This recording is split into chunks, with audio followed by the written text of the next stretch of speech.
Information America's farmers and ranchers need to know. Adams on Agriculture. Now, back to Mike Adams. And joining us now is Paul Bleiberg, Vice President, Government Relations for the National Milk Producers Federation. Paul, thanks for joining us. What's the dairy industry's reaction to Market Facilitation Payments 2.0? Well, thanks, Mike, for having me on. Hope everybody's having a good morning. I think we are really waiting to see the details at this point.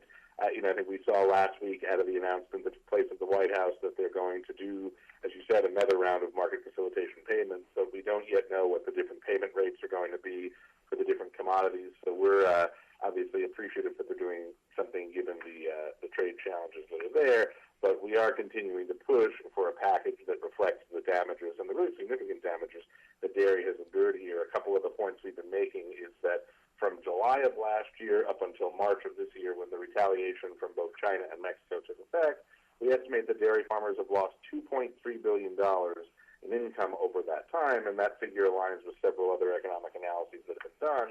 And moreover, as it relates to China specifically, we expect that dairy farmers in the U.S. are going to lose roughly $4.8 billion in revenue from just the China retaliation over the 3-year period that started last year in 2018 and that will go to next year in 2020. So that's also based on an economic analysis. And these are very significant figures, so we are pushing very hard on USDA and the White House to make sure that as they finalize this payment program, that the damage is reflected in the payment rates. Do you get any indication or feel how far along they are in making those determinations and how this is going to, the final result's going to come out?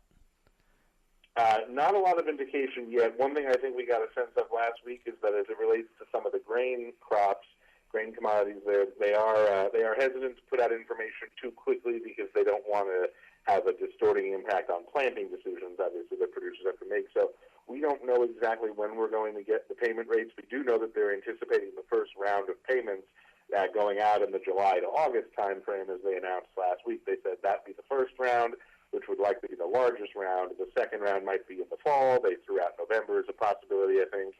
And the third and final round could be sometime in early 2020. So that's kind of what we know right now. We don't know much more than that. One thing that we do know, we had an issue last year on the dairy side as it related to adjusted gross income, given that the market facilitation payment setup was subject to the AGI requirements that you have an AGI of $900,000 or less, so you wouldn't be able to be in the program. In the disaster aid deal that the Senate passed last week and the House is going to pass either this week or next week, there is a provision actually to exempt producers of various commodities from that AGI requirement as long as 75% or more of their income comes from sort of farming, ranching, or forestry activities. So that's being done legislatively by the Congress in the disaster aid bill that we understand the President is going to sign when it reaches his desk, either this week or next week. But beyond that, we unfortunately don't really have the details on the MFP. Now, you do. I know you're happy that the metal tariffs were lifted on Mexico and Canada. Hopefully, this is going to take us a big step forward in passing USMCA. I think that's correct. We're certainly pleased that happened, and I think we're hopeful that the removal of those tariffs sort of paves the way now to get into maybe a resolution on some of the remaining issues there, and then hopefully adoption of the agreement. I think that's right.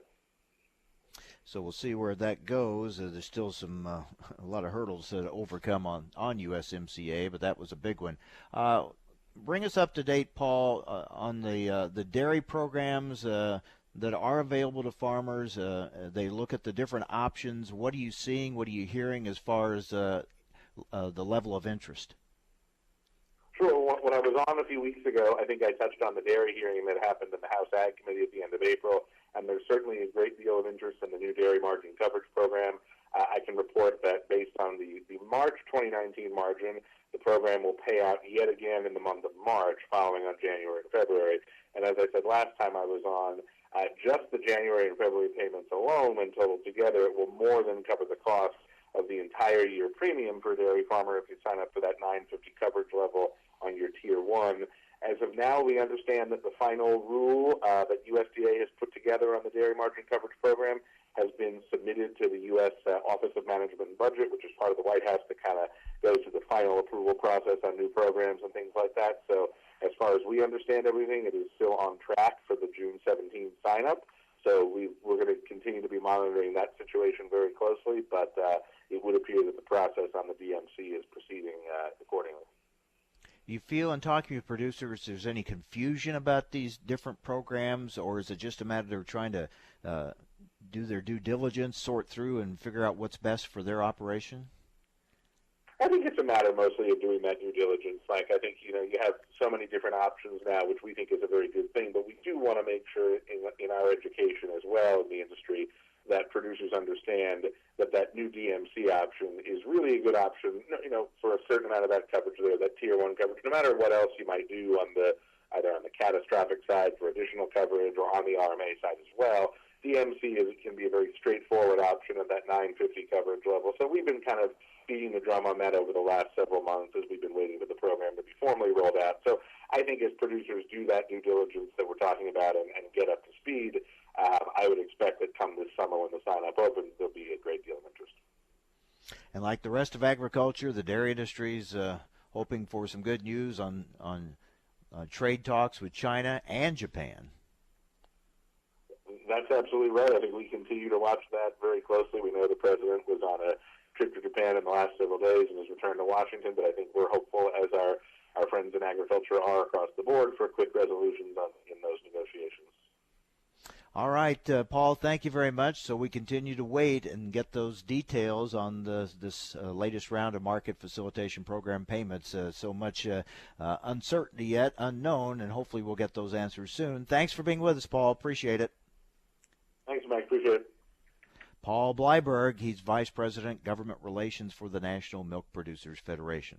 So that's going to wrap it up for today. Again, tomorrow we will try to continue to get more reaction and more information on the market facilitation program payments and look at their impact and the impact of this delayed planting and in some cases lack of planting. Prevent plant is a big part of the picture this year, that's for sure. We'll talk about that and more on the weather. We'll be talking with DTM meteorologist Bryce Anderson tomorrow as well. So hope you'll join us right here on AOA.